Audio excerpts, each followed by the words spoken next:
এক সময়ের কথা, একজন গুরুর একজন শিষ্য ছিল। সেই শিষ্য একজন যুবক ছিল এবং তার বয়স ছিল 16 বছর। সেই শিষ্য প্রতিদিন গ্রামে ভিক্ষা করতে যেতেন। একদিন যখন সে ভিক্ষা করতে যাচ্ছিল, তখন সে একজন নিজের বয়সী একটা ছেলেকে দেখতে পেল এবং সে দেখল ওই ছেলেটি একটা গাছের আড়ালে লুকিয়ে কাউকে যেন দেখছে। ওই শিষ্য ওই ছেলেটির কাছে গেল এবং তাকে জিজ্ঞেস করলো, মিত্র, তুমি কি দেখছো এখানে? ছেলেটি বলল, তুমিও এসো এবং দেখো আমি কি দেখছি। দেখো ওই নদীতে ওই পরীগুলো কিভাবে খেলা করছে। শিষ্যটা নদীর দিকে তাকালো এবং নদীর দিকে দেখলো ওই নদীতে কিছু মেয়েরা কাপড় ধুচ্ছিল। তখন শিষ্য ওই ছেলেটিকে বলে, মিত্র, ওখানে তো কেবল কয়েকটা মেয়ে নদীতে কাপড় ধুচ্ছে, তো তুমি এখানে চুরি করে কেন দেখছো?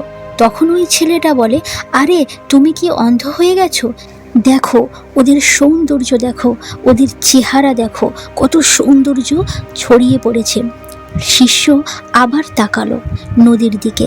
তারপর সে শুধু তাদের দিকে তাকিয়ে থাকলো। তার মনের মধ্যে কোনো ভয় হলো না। সে নিজের সম্পর্কে সব কিছু ভুলে গেল এবং তাদের দিকে এক দৃষ্টিতে তাকিয়ে থাকলো।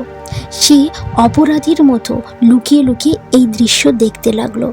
এবারে কিছুক্ষণ পর নিজেকে তার অপরাধী মনে হলো এবং সে নিজে থেকে ভাবতে লাগলো যে আমি এটা কি করলাম, এটা আমার করা উচিত হয়নি, আমি কেন এমন করলাম। তাই সে তাড়াতাড়ি সেখান থেকে চলে গেল। তারপর সে আশ্রমে এলো এবং নিজের কাজ করতে শুরু করলো, কিন্তু সে কোনো কাজে মন বসাতে পারছিল না। সে যা দেখে এসেছিল বারবার তার চোখের সামনে বারবার সেই দৃশ্যগুলো ভেসে উঠছিল। কিছুতেই সেই দৃশ্য সে ভুলতে পারছিল না। সে আবার সেখানে যাওয়ার জন্যে তার মন ব্যাকুল হয়ে উঠল। তাই পরের দিন ভোরবেলা তাড়াতাড়ি আবার গ্রামে ভিক্ষা করতে বেরিয়ে পড়ল এবং ওই ছেলেটির সঙ্গে মিলে আবার নদীতে যেত এবং সেই দৃশ্য সে দেখত। আর এটা সে রোজ করত। সে আশ্রমে যে কাজগুলো করত সেই কাজগুলো মন দিয়ে করত না। সে একটা আলাদা পৃথিবীতে বাস করছিল। তার গুরু যখন শিক্ষা দিচ্ছিলেন তখনও তার মন ছিল না।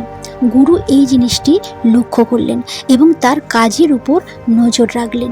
একদিন গুরু তার শিষ্যকে বললেন, এবার থেকে আমরা দুজনে একসঙ্গে ভিক্ষা করতে যাব। শিষ্য তখন কিছুটা ভয় পেয়ে যায় এবং বলে, না গুরুদেব, আপনি চিন্তা কেন করছেন?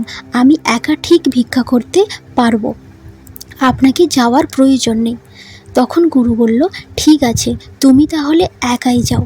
শিষ্য আশ্রম থেকে ভিক্ষা করার জন্য বেরিয়ে পড়লেন। গুরু শিষ্যকে দেখার জন্যে যে সে কোথায় যায় এবং কার সাথে দেখা করে, তাই ওর পিছন পিছন যায়। কিছু দূরে যাওয়ার পর এক রাস্তায় গুরু দেখে ওনার শিষ্য একটা ছেলের সঙ্গে একটা গাছের পিছন থেকে অপরাধীর মতো কি যেন দেখছে। গুরু তার শিষ্যের পিছনে এসে দাঁড়ালেন এবং তিনি দেখলেন তারা কয়েকটা মেয়েকে দেখছে যারা কাপড় ধুচ্ছে।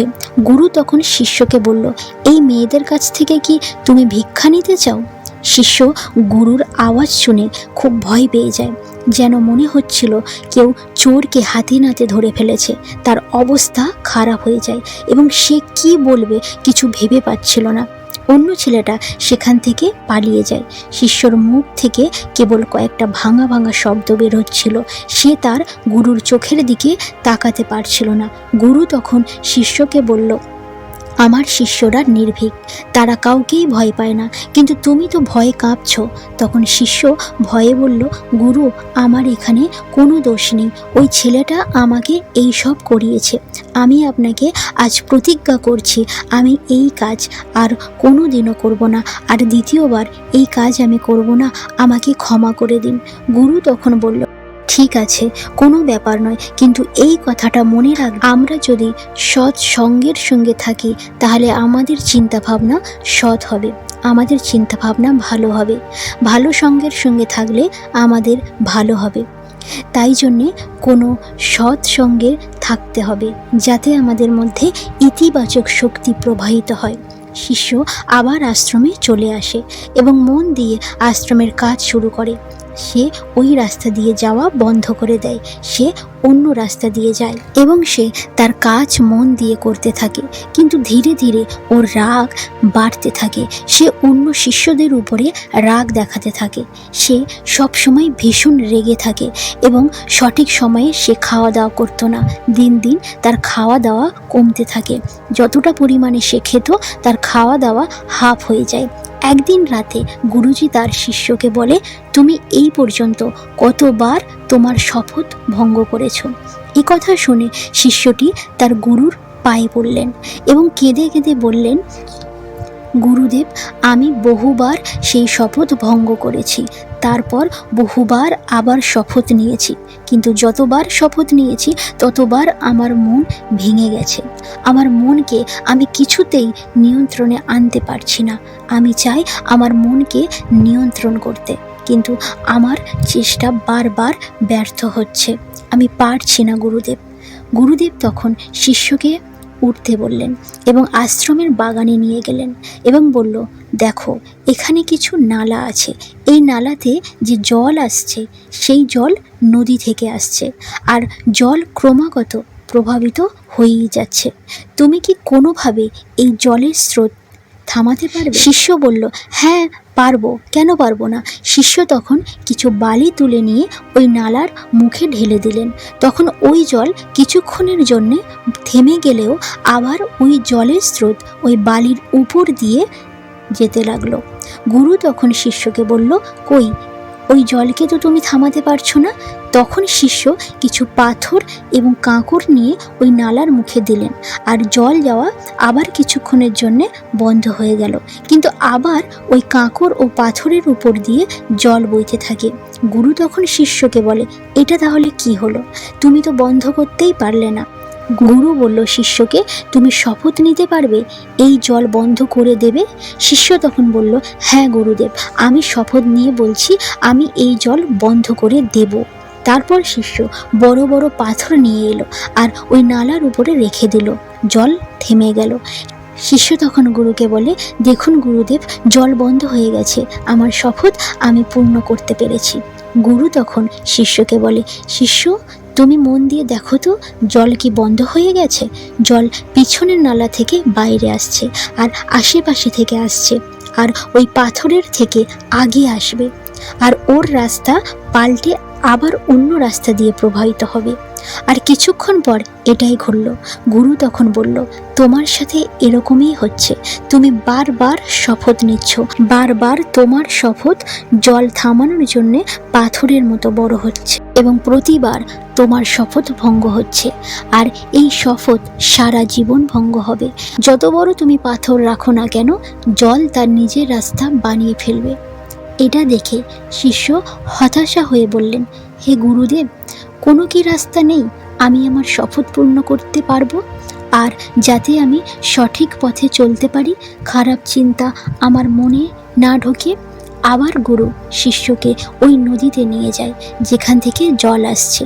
গুরু এবারে বললেন, এই জল এই নদী থেকে আসছে, আর আমরা যদি এই রাস্তা বন্ধ করে দিই যেখান থেকে এই জল বাগানে যাচ্ছে, তবে আমাদের শপথ পূর্ণ হবে। শিষ্য তখন বলল, অবশ্যই, আমি এখন থেকে এই জল বন্ধ করার কাজ শুরু করে দিচ্ছি। শিষ্য নদীর রাস্তা অনেক কষ্ট করে পাথর দিয়ে বন্ধ করে দিল। কিন্তু তারপরেও গুরু আরও বললেন, একটা কথা বলো, যদি ওই জলটা আরও খুলে দিই, ওই যে রাস্তাটা ওটা যদি আরও পরিষ্কার করে দিই, তাহলে 2 গুণ 4 গুণ এমনকি 10 গুণও বেশি জল বাগানে চলে আসবে। তখন কি হবে? তখন শিষ্য বলল, বাগানে যেসব গাছপালা আছে সেগুলো সব নষ্ট হয়ে যাবে, সব মরে যাবে, কিচ্ছু বাঁচবে না। গুরু তখন বলে, আমাদের এটা বুঝতে হবে, আমরা কোনো কিছুকেই থামাতে পারি না, আমরা শপথ নিতে পারি না, আমরা কেবল শুধুমাত্র নিজেদের উপর ভরসা রাখতে পারি। অনেক জল যেমন গাছপালাকে নষ্ট করে দেয়, আবার কম জলও গাছপালাকে নষ্ট করে দেয়। তাই জীবনের উপরে ভরসা রাখতে হবে এবং শুধু এই ভরসার উপরে জীবন চলে। শিষ্য তখন বলে, কিন্তু গুরুজি, আমার মনে যে খারাপ চিন্তা আসছে তা কিভাবে বন্ধ করব? তখন গুরুজি বলে, ওদের থামানো দরকার নেই, তোমার মধ্যে যা কিছু চিন্তা আছে সেটা তোমার নিজের কারণে, ওই কারণের উপর চিন্তা করো। এটা তুমি ভাবো যে তুমি তোমার বাগানে নদীর সমস্ত জল রেখেছো, যে কারণে সব জায়গাতে জল দেখা যাচ্ছে। যেখানে জীবন নেই, শক্তি নেই, গাছপালা নেই, শুধু জল, কামনা আর লালসার জল। শিষ্য তখন বলল, আমার জাগানোর জন্যে আপনাকে অনেক অনেক ধন্যবাদ। ওই দিন পর শিষ্য রাতে খুব শান্তিভাবে ঘুমিয়েছিল। সকালে উঠে সে তার কাজ এক মনে করে সে ওই পথ দিয়েই গেল ভিক্ষা করতে, যে পথে আজও সেই ছেলেটা গাছের আড়ালে কোথায় লুকিয়েছিল। সেই নদীর কাছে গেল যেখানে মেয়েরা কাপড় ধুচ্ছিল। একজন মেয়ে তাকে জল দিল এবং সে জল পান করল। তারপর সেই মেয়েটি শিষ্যর পা ছুঁয়ে প্রণাম করল।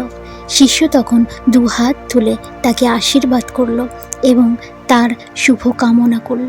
এই গল্পের সারমর্ম থেকে আমরা দুটো পাঠ শিখি। প্রথমত, মেলামেশা সবসময় চিন্তা করে করা উচিত। তরমুজ দেখে তরমুজের মতো রং বদলে যায়। এইভাবে সঙ্গ প্রতিটি ব্যক্তির উপর প্রভাব ফেলে। গল্পের দ্বিতীয় পাঠে আমাদেরকে বোঝায় জীবনে এমন অনেক কিছু আছে, জীবনে এমন কিছু থাকে যা জোর করে থামানোর চেষ্টা করা উচিত নয়। যেভাবে খাবারের লবণের পরিমাণ বেড়ে গেলে তাহলে খাবার যেমন বিস্বাদ হয়ে যায়, আবার লবণের পরিমাণ কম থাকলে তবুও খাবার বিস্বাদ হয়ে যায়। একইভাবে আমাদের জীবনে সব কিছু ভারসাম্য বজায় রাখা উচিত।